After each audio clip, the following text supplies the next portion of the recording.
Tala'al badru alaina min saniyatil wada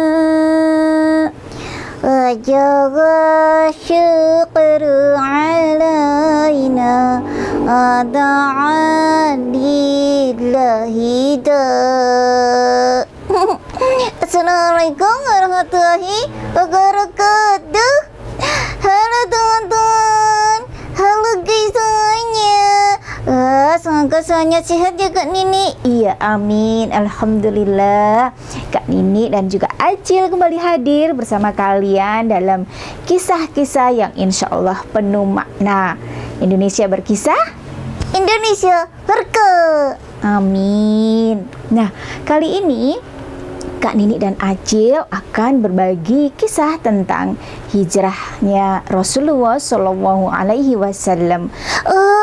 Aku tahu Kak Nini, kan sekarang 1 Muharram ya, tahun baru Hijriah. Betul sekali, tahun baru Hijriah tahun berapa? 1443 Hijriah. Benar sekali, ribuan tahun yang lalu ya Acil, Rasulullah berjuang untuk menegakkan agama Islam. Nah adik-adik, kali ini Kak Nini akan memulai cerita yang pertama. Awalnya Rasulullah SAW hijrah ke kota Yasrib atau Madinah. Teman-teman dengarkan ya, acara mira-mire rungo nomirengake sing nganteng, keren loh ceritanya. Oke Kak Nini. Iya sabar, tunggu Acil juga diam dan ikut mendengarkan cerita dari Kak Nini atau kisah dari Kak Nini ya. Oke, siap. Sikap solih. Hap, gitu ya. Terus gimana Kak Nini? Belum cerita Kak Nini. Oh iya ya Allah. Baik, adik-adik yang ada di rumah. Lah terus? Belum. Dikasih tahu kok. Iya ya Allah. Nah, gitu dengarkan. Diam. Iya. Diam. Iya. Baik, adik-adik yang ada di rumah dan tentunya Kak Nini senantiasa mendoakan kalian semuanya semoga tambah solih dan tambah solihah. Hari itu para pemimpin Quraisy mengadakan sebuah rapat namanya di Darun Nadwah. Nah, di situ para pemimpin Quraisy merasa khawatir karena umat Islam yang berada di kota Mekah satu persatu hijrah atau pindah atau pergi dari kota Mekah menuju ke Yasrib, yaitu di kota Madinah. Pada saat itu Rasulullah belum melakukan hijrah.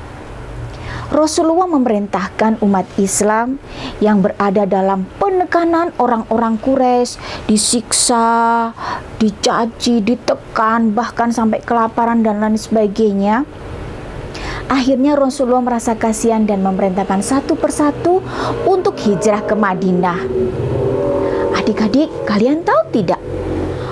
Umat Nabi Muhammad pada saat itu yang mengikuti ajaran Nabi Muhammad masuk agama Islam di kota Mekah, mereka rata-rata meninggalkan semua harta bendanya yang berada di kota Mekah untuk pindah ke kota Madinah. Mereka tidak membawa apa-apa, hanya membawa perbekalan dan tentu saja iman di dalam hatinya. Masya Allah. Terus Kak Nini. Nah, pada saat itu para pemimpin Quraisy mulai membicarakan tentang kepindahan orang-orang Islam atau umat Nabi Muhammad menuju ke kota Madinah. Bagaimana ini Abu Jahal, Abu Lahab, dan juga para pemimpin Quraisy? Kita harus memikirkan siasat untuk menghentikan dakwah Muhammad. Betul sekali. Aku merasa dan sedikit khawatir, bukan sedikit, sangat-sangat khawatir. Seandainya penduduk Islam atau orang-orang pengikut Muhammad itu sampai di kota Madinah, lalu mereka berkumpul dan semakin besar, kemudian mereka menyerang kita, apa yang akan kita lakukan? Tentu saja kita akan kalah. Ya, Saya juga berpikir begitu. Sepertinya kita harus mengatur siasat. Saya usul, bagaimana kalau Muhammad dipenjarakan saja, di sel, dikurung, dan dia tidak akan bisa keluar kemana-mana untuk berdakwah, untuk menyampaikan agama Muhammad itu, sehingga tidak ada orang-orang yang mengikutinya. Usulan itu ternyata ditolak. Kenapa? Karena masih kurang meyakinkan untuk menghentikan dakwah Nabi Muhammad. Jangan, tentu kita justru akan diserbu atau diserang oleh para pengikut Muhammad. Begitu ya. Lalu, apalagi yang harus kita lakukan? Kemudian Abu Jahal memberikan usul yang sangat jahat dan licik. Ancen Abu Jahat. Bukan Abu Jahat, Abu Jahal. Jahal. Oh iya. Abu Jahal teman-teman, tapi jahat. Iya betul. Kelaku. Diam dulu dengan Iya. Nah, adik-adik yang ada di rumah, kemudian Abu Jahal memberikan usul kepada para pemimpin Quraisy dengan mengatakan, Bagaimana jika kita mengumpulkan para pemuda, para preman-preman dari suku dan kabilah-kabilah yang ada di kota Mekah ini, yang terbaik tentunya, untuk membunuh Muhammad. Biar mereka menyiapkan senjata, lalu menghunus pedang kepada Muhammad. Dan seandainya kalau kita hanya menyuruh satu kabilah, tentu mereka akan diprotes. Tetapi kalau semua suku-suku Bani Hashim tidak akan bisa bergerak dan mereka akan kalah. Wah, betul juga, usul yang sangat bagus. Betul. Saya setuju dengan itu. Lalu bagaimana caranya untuk membunuh Muhammad? Abu Jahal melanjutkan rencananya dengan mengatakan kepada para pemimpin Quraisy untuk mengepung rumah Muhammad SAW pada malam hari dengan membawa persenjataan yang sangat lengkap. Dan setelah itu mereka akan tepat malam hari nanti mereka akan membunuh Rasulullah. Adik-adik yang ada di rumah, karena cinta dan sayangnya Allah Subhanahu wa taala kepada hambanya yaitu Nabi Muhammad SAW, kemudian Allah memerintahkan malaikat Jibril untuk memberitahukan kepada Nabi Muhammad tentang rencana dari orang-orang Quraisy tadi. Kemudian Jibril mendatangi Nabi Muhammad dan menyampaikan berita tersebut. Segeralah Nabi Muhammad menuju ke rumah Abu Bakar As-Siddiq. Karena dalam menyampaikan tadi Jibril mengatakan bahwasanya Nabi Muhammad dianjurkan oleh Allah untuk hijrah menuju ke Madinah dan ditemani oleh salah satu sahabat Nabi Muhammad yaitu Abu Bakar As-Siddiq. Segeralah Nabi Muhammad keluar dalam terik panas matahari, kemudian menuju ke rumah Abu Bakar dan mengetuk pintu rumah Abu Bakar. Nabi Muhammad mengucapkan salam, lalu dibukakan pintu oleh Abu Bakar.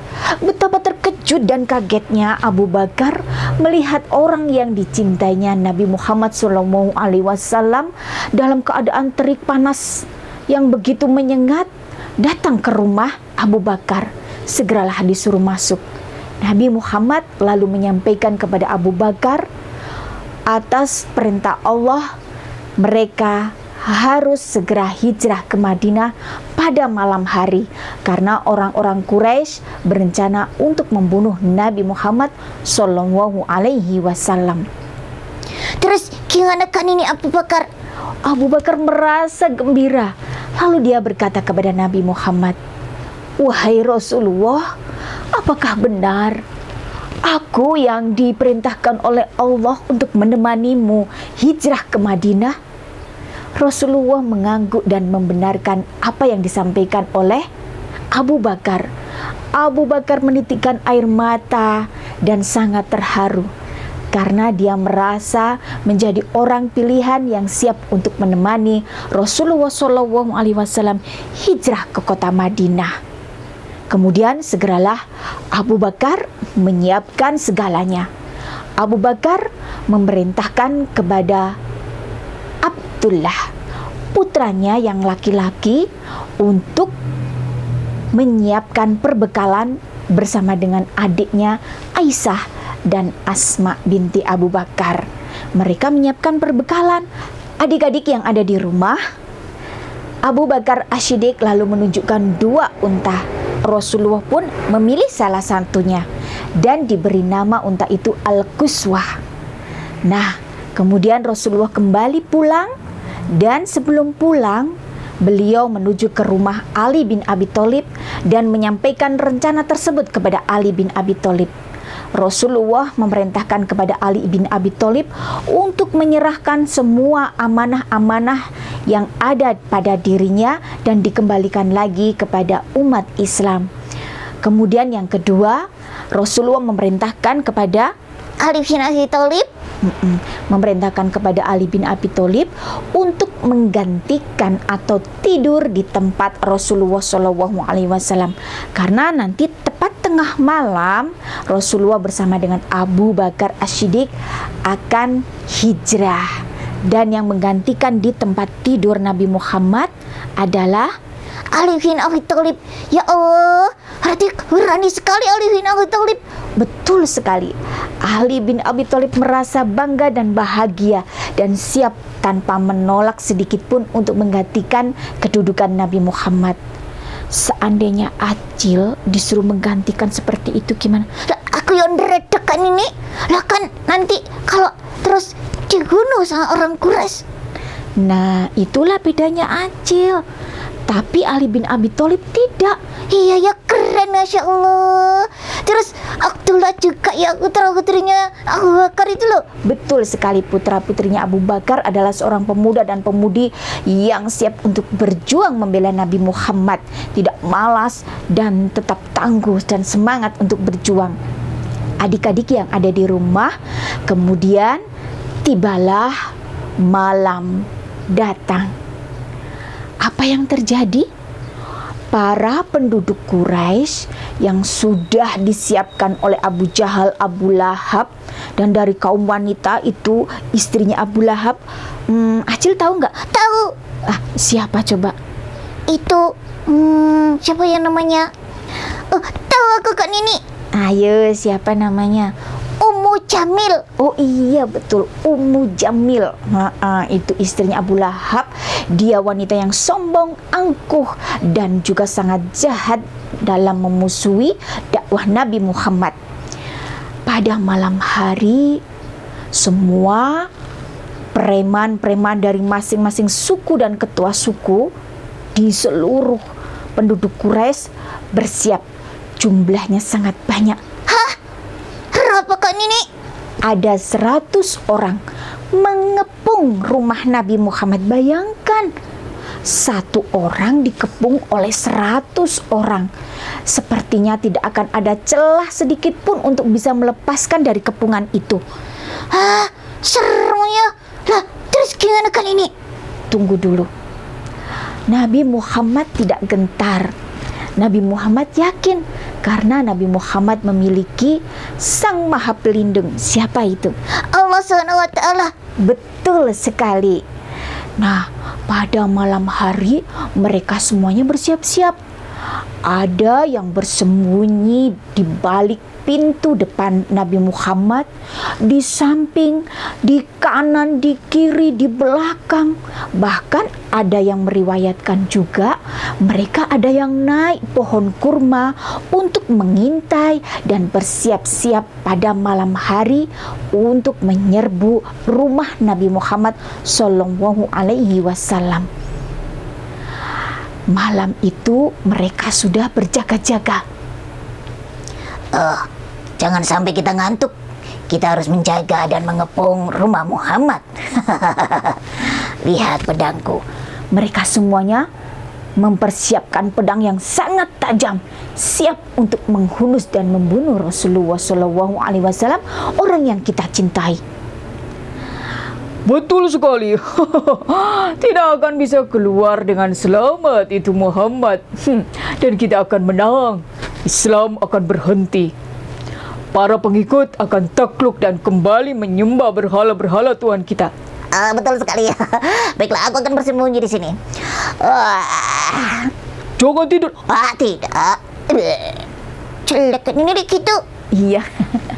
Nah, adik-adik yang ada di rumah, atas izin Allah, pada tengah malam, Rasulullah SAW bersama dengan Abu Bakar sudah mempersiapkan diri untuk keluar.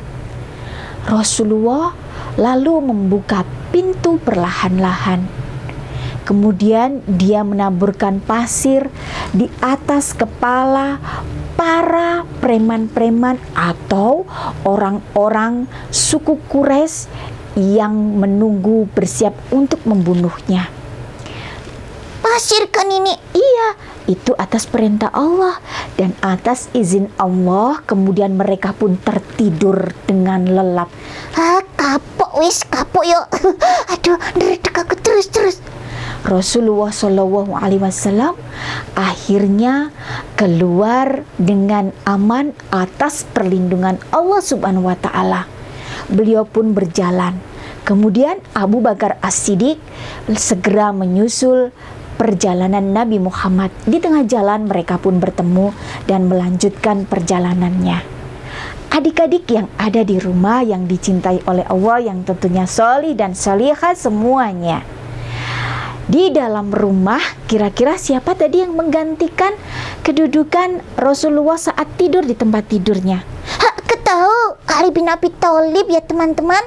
Betul sekali, Ali bin Abi Thalib tidur di tempat Rasulullah, menggantikan kedudukan Rasulullah dengan memakai selimut Rasulullah SAW.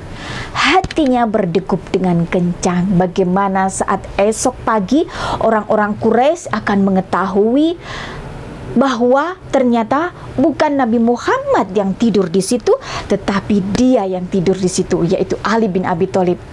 Tetapi sekali lagi Ali bin Abi Thalib punya kekuatan iman yang sangat kuat sehingga beliau yakin Allah akan melindunginya. Ya Allah, Masya Allah, keren ya kerjaan Ali. Betul sekali. Nah, adik-adik yang ada di rumah, sebelum meninggalkan atau hijrah bersama dengan Rasulullah SAW, Abu Bakar As-Siddiq selain memerintahkan Abdullah putranya untuk senantiasa memerah susu dan mengantarkan susu dan makanan bersama dengan Asma putrinya menuju ke Gua Sur. Adik-adik yang ada di rumah, Abu Bakar As-Siddiq memerintahkan pembantunya atau budaknya bernama Amir bin Fuhairo. Amir bin Fuhairo ini diperintahkan untuk mengembalakan kambing, menghapus jejak-jejak Nabi Muhammad dan Abu Bakar ketika perjalanan hijrah menuju ke kota Madinah. Ya, keren sekali strateginya. Waduh, Acil mengerti tentang strategi. Iya, itu rencana. Ya Allah, Masya Allah. Terus kan ini keren ya. Iya.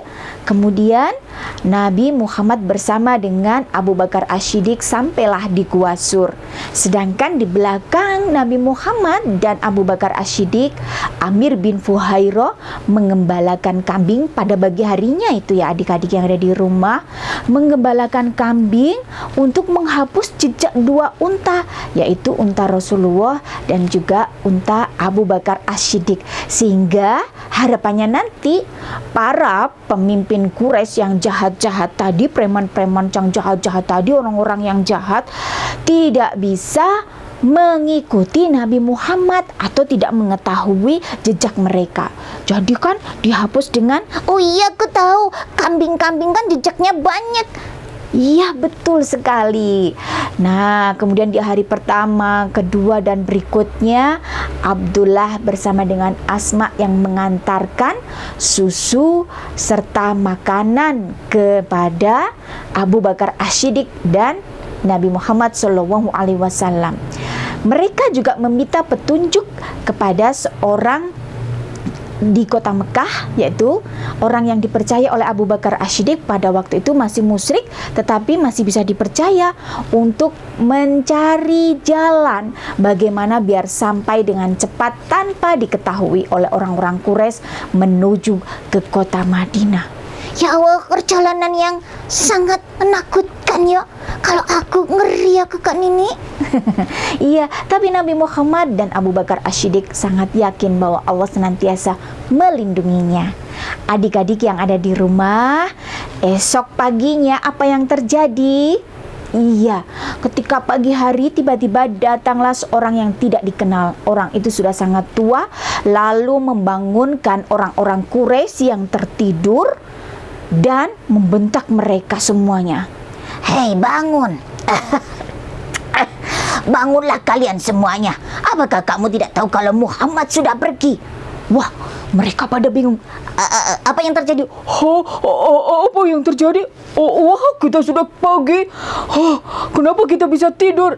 Bersihkan itu pasir-pasir yang ada di kepalamu. Muhammad sudah pergi dengan menebarkan pasir di kepalamu.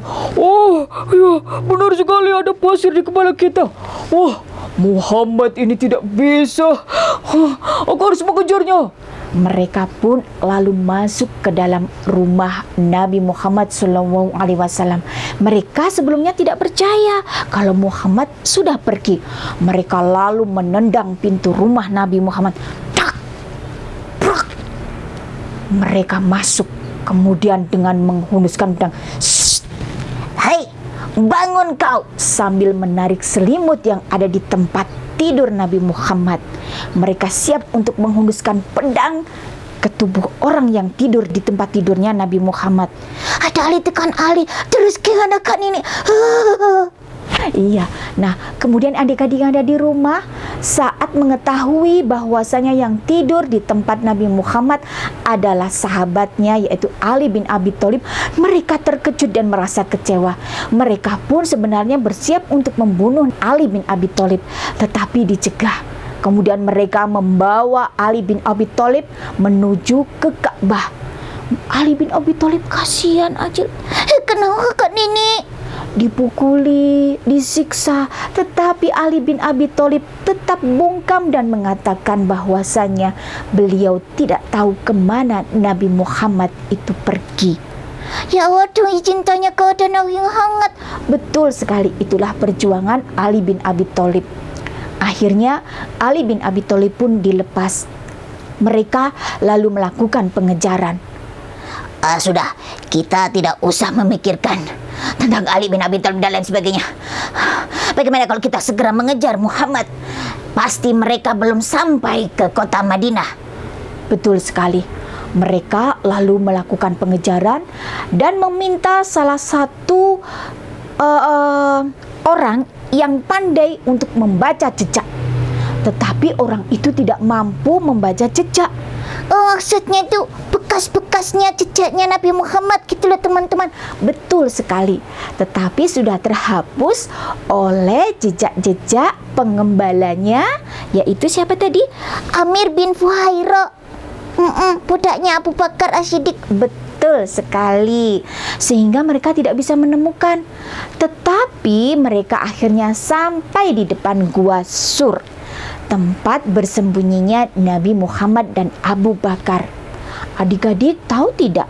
Sebelum masuk ke Gua Sur, Abu Bakar As-Siddiq yang sangat setia kepada Nabi Muhammad itu masuk ke dalam gua dulu, padahal di situ banyak sekali binatang-binatang buas seperti kalajengking, ular dan lain sebagainya. Tapi Abu Bakar membersihkan dulu gua itu. Bahkan dia menyopeki bajunya kemudian untuk menutupi lubang-lubang yang mereka maksudnya Abu Bakar berpikir kemungkinan lubang-lubang itu ada binatang-binatang buas yang siap menggigit Nabi Muhammad. Beliau tidak mau orang yang dicintainya akan tersakiti. Jadi Abu Bakar As-Siddiq berusaha untuk melindungi Nabi Muhammad Sallallahu Alaihi Wasallam. Setelah aman, Nabi Muhammad diperintahkan untuk masuk. Kemudian karena kelelahan tadi, kasihan ya Allah, jangannya Nabi. Betul sekali, Nabi Muhammad tertidur di pangkuan Abu Bakar As-Siddiq. Pada saat membersihkan tadi, Abu Bakar As-Siddiq sempat dipatok ular. Loh, terus kan ini? Nabi Muhammad tidak tahu Abu Bakar As-Siddiq menahan sakitnya. Pada saat Nabi Muhammad tertidur, beliau menahan sakitnya. Tapi beliau akhirnya tidak tahan karena takut membangunkan Nabi Muhammad. Maka beliau menahan rasa sakitnya sekali, Acil. Ya Allah, kasihan. Sampai-sampai beliau meneteskan air mata karena menahan sangat sakit. Dan ternyata air mata Abu Bakar As-Siddiq tertetes kepada dahi Nabi Muhammad yang sedang tidur. Pada saat itulah Nabi Muhammad bangun dan lalu mengatakan kepada Abu Bakar As-Siddiq, "Wahai Abu Bakar, kenapa engkau menangis?" Lalu Abu Bakar menceritakan kepada Rasulullah, "Aku digigit ular, wahai Rasulullah Shallallahu Alaihi Wasallam." Rasulullah sangat menyesal. "Kenapa engkau tidak mengatakan dari tadi?" Abu Bakar As-Siddiq dengan menahan sakit mengatakan, "Aku tidak ingin membangunkan tidurmu karena kelelahan, karena aku sangat mencintaimu dan melindungimu. Aku melihat engkau sangat lelah, wahai Nabi Muhammad Rasulullah Shallallahu Alaihi Wasallam." Kemudian Nabi Muhammad membaca doa dan alhamdulillah bengkak di tubuh Abu Bakar As-Siddiq akhirnya sembuh. Nah, kemudian esok paginya Asma dan Abdullah mengantarkan susu dan juga apa tadi? Makanan. Terus bagaimana kan ini dengan orang-orang Quraisy yang di depan Gua Sur tadi loh? Oh iya, orang-orang Quraisy yang berada di depan Gua Sur yang tadi sudah mengejar Nabi Muhammad dan Abu Bakar. Ketika mereka sampai, mereka berselisih paham. Acil, Bagaimana ini? Ini ada gua. Mungkin Muhammad dan Abu Bakar masuk ke dalam gua ini. Oh, tidak mungkin. lalu pemimpin dari mereka memerintahkan dua pemuda Quraisy untuk memeriksa gua itu. Terus gimana? Adalah ketahuan itu. Nah, tunggu dulu Acil. Akhirnya dua pemuda Quraisy naik ke Gua Sur dan mereka melihat. Tetapi mereka tidak kembali. Akhirnya orang-orang yang berada di bawah meneriaki mereka. "Oi, segera turun. Bagaimana keadaan di atas?" Tunggu. Akhirnya mereka pun turun. "Kenapa kalian lama sekali?" Di depan gua itu ada sarang laba-laba dan juga sarang burung merpati. Tidak mungkin Muhammad dan Abu Bakar masuk ke dalam gua itu. Kalau mereka masuk ke dalam gua itu, tentu sudah rusak sarang laba-laba dan juga sarang burung merpati. Apalagi di depan itu ada tanaman-tanaman yang tumbuh, tentu saja pasti akan ada jejak seperti terinjak-injak dan itu masih utuh, tidak mungkin mereka ke dalam. Pada saat kedua pemuda tadi memeriksa di dalam gua, Abu Bakar sudah berdebar-debar, Acil. Iya, aduh, kalau ketahuan gimana ikan ini? Tetapi Nabi Muhammad sekali lagi membesarkan hati Abu Bakar As-Siddiq dengan mengatakan, "Tenanglah wahai Abu Bakar, kita punya Allah. Allah yang akan melindungi kita. Yakinlah, Allah akan memberikan perlindungan kepada kita." Ya Allah, akhirnya gimana kan ini? Akhirnya para pembesar Quraisy, orang-orang yang jahat tadi, akhirnya pergi dari Gua Sur. Nah, mereka kemudian mencari ke tempat yang lainnya. Baiklah, kita cari ke tempat yang lainnya.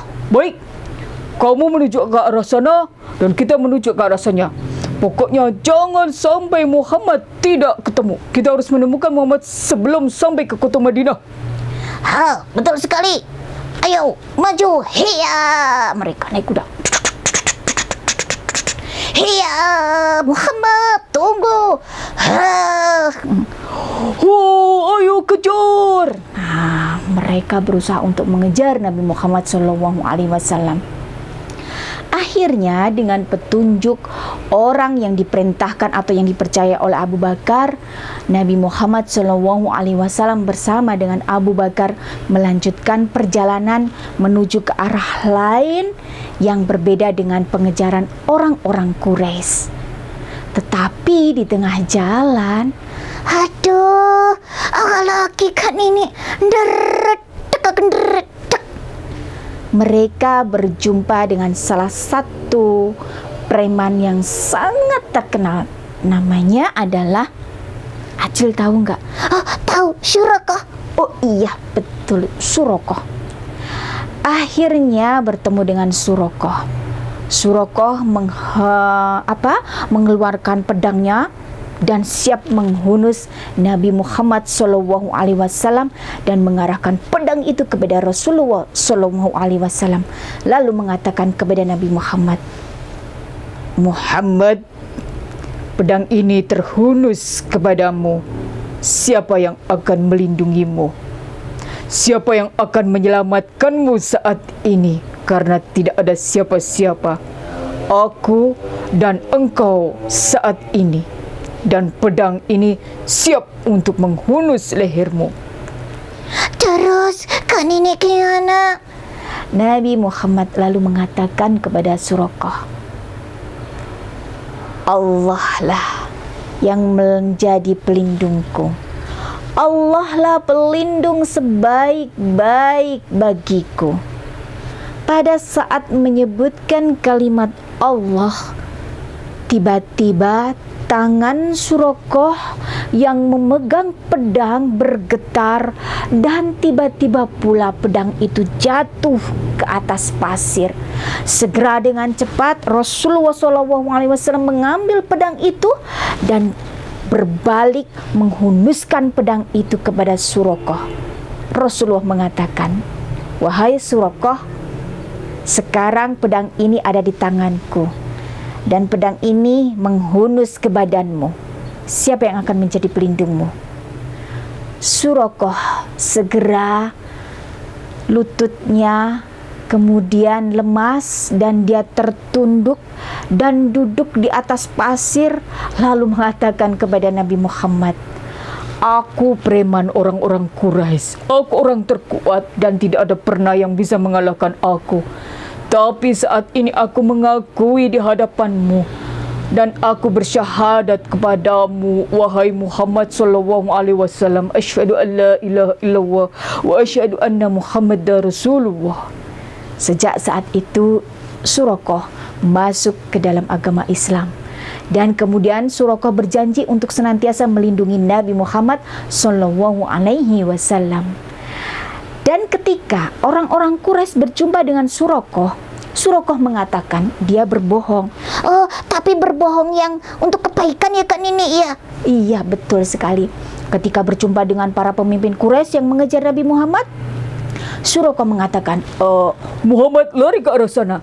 Padahal Rasulullah SAW lari ke sebelah sana. Nah, begitulah Surokoh melindungi Nabi Muhammad SAW. Kemudian sampailah Nabi Muhammad di kota Madinah dengan selamat, tentu saja atas perlindungan Allah Subhanahu wa Ta'ala. Ya Allah, sebenarnya banyak sekali perjalanan atau kisah-kisah perjalanan Nabi Muhammad ketika hijrah ke kota Madinah, bertemu dengan Ummu Ma'bad dan lain sebagainya. Tapi insya Allah Kak Nini akan janji untuk membagikan kisah bagaimana berjumpa dengan Ummu Ma'bad. wah keren sekali. Itu siapa Kak Nini?